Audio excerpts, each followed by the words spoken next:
Eklavya YouTube channel में आप सभी का स्वागत है। नमस्कार। एक विशेषज्ञ के तौर पर आज की इस गहन चर्चा में शामिल होकर मुझे बहुत खुशी हो रही है। आज के इस डीप डाइव में हम भारत के संपूर्ण आर्थिक इतिहास 1951 से लेकर 2017 तक को समझने का एक बहुत ही शानदार और संक्षिप्त तरीका लेकर आए हैं। आज का हमारा विषय है भारत की पंचवर्षीय योजनाएं। और ये विषय ना भारतीय अर्थव्यवस्था का एकदम आधार है। प्रतियोगी परीक्षाओं जैसे यूपीएससी, एसएससी या रेलवे एनटीपीसी ग्रुप डी की तैयारी करने वालों के लिए ये एक बहुत ही स्कोरिंग विषय है। हाँ, क्योंकि हर शिफ्ट में सीधे वर्ष योजनाओं के मॉडल जैसे हैरोडोमर हो गया या महालनोबिस और प्रमुख नारों से, जैसे गरीबी हटाओ, बिल्कुल ऐसे एक दो प्रश्न तो निश्चित रूप से पूछे ही जाते हैं। सही कहा। तो आज हम कोशिश करेंगे कि इन तथ्यों को रटने की जगह हम इसके पीछे के लॉजिक को समझें। तो शुरुआत करते हैं 1951 से, पहली योजना से। लेकिन बीच बीच में जो योजना अवकाश या प्लान हॉलिडेज आए, उनको याद रखने की जो आपकी 12 ईयर ट्रिक है, वो क्या है? देखिए, ये एक बहुत ही आसान और जादुई ट्रिक है। भारत ने कुल 3 बार योजना अवकाश लिया। पहला अवकाश 1966 से 1969 तक था। ये 3 साल का गैप था। ठीक है, 3 साल का गैप। अब इस 1966 में अगर हम 12 साल जोड़ दें तो 1978 आ जाएगा। बिल्कुल। यहीं से दूसरा अवकाश 1978 से 1980 तक हुआ, जो 2 साल का गैप था। और फिर 1978 में 12 साल जोड़ने पर 1990 आता है। एकदम सही। और तीसरा अवकाश 1990 से 1992 तक रहा। ये भी 2 साल का गैप था। तो क्रम बनता है 3, 2 और 2 साल के गैप का। और हर शुरुआती वर्ष के बीच 12 साल का अंतर, ये तो बहुत ही लॉजिकल है। जी। अब इन योजनाओं को बनाने वाली संस्थाओं पर आते हैं।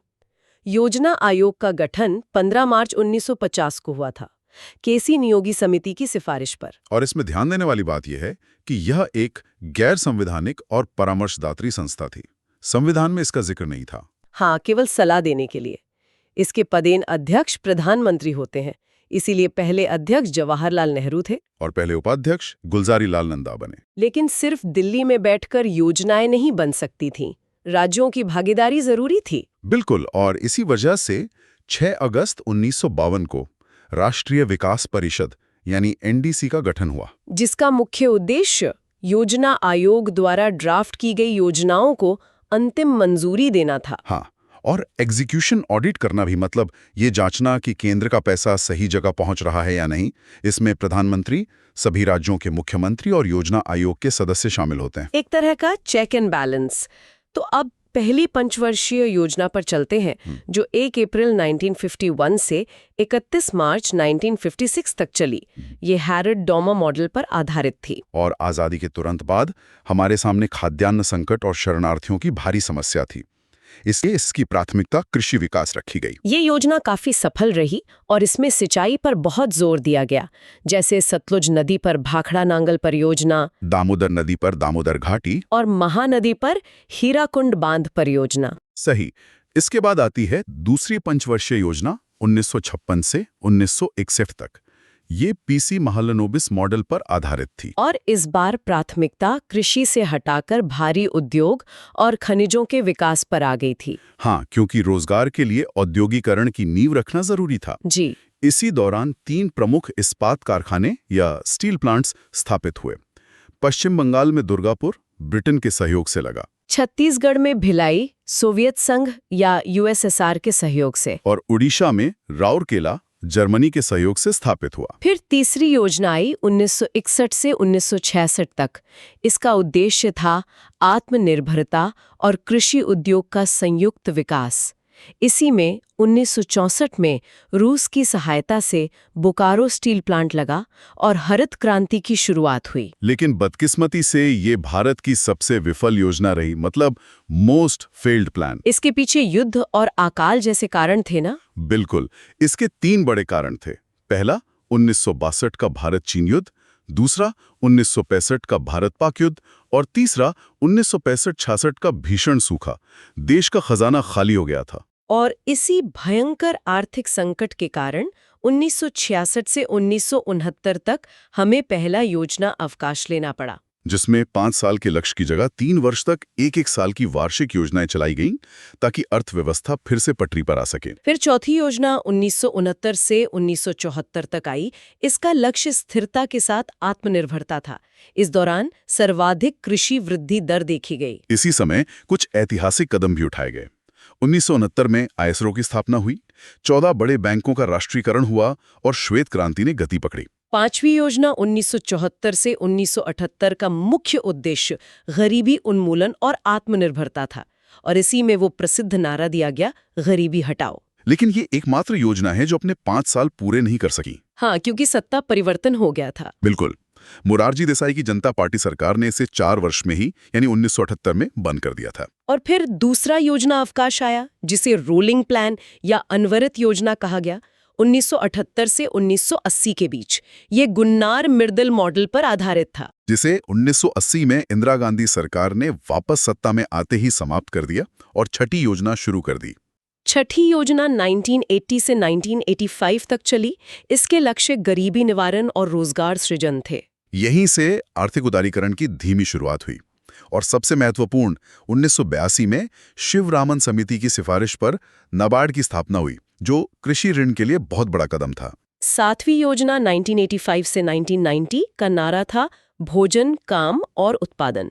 रोजगार और जन स्वास्थ्य इसके मुख्य उद्देश्य थे। और इसमें पहली बार लकड़ावाला समिति द्वारा ग्रामीण और शहरी क्षेत्रों के लिए कैलोरी खपत के आधार पर गरीबी रेखा तय की गई। 1989 में जवाहर रोजगार योजना भी शुरू हुई, लेकिन फिर 1990 से 1992 तक तीसरा योजना अवकाश आ गया। इसके पीछे बहुत गंभीर कारण थे। भारत एक भारी आर्थिक संकट में था। विदेशी मुद्रा भंडार लगभग समाप्त हो गया था, जिसे हम बैलेंस ऑफ पेमेंट क्राइसिस कहते हैं।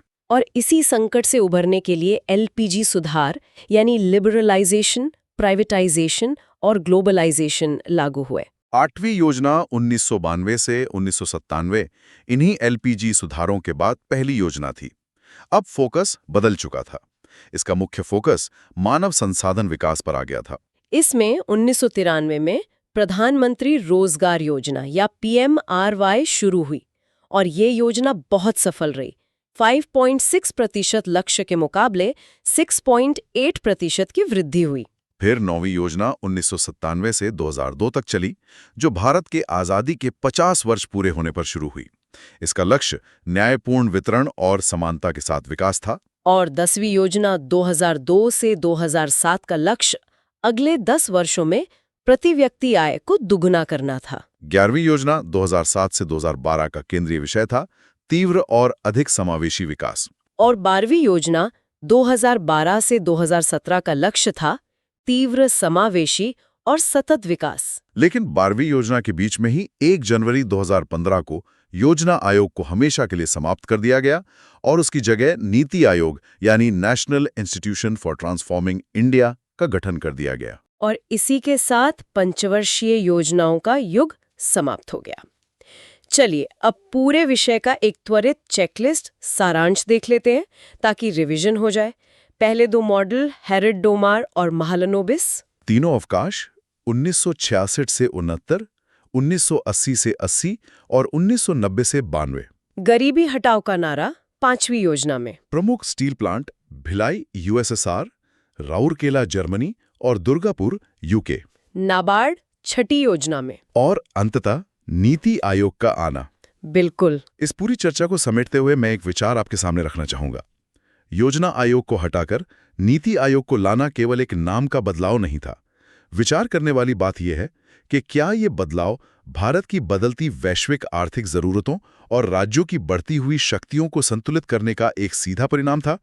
इस सहकारी संघवाद के पहलू पर जरूर गौर करें। ऐसे ही महत्वपूर्ण और एग्जाम ओरिएंटेड टॉपिक्स देखने के लिए एकलव्य YouTube चैनल को सब्सक्राइब करें और इस वीडियो को लाइक करना न भूलें।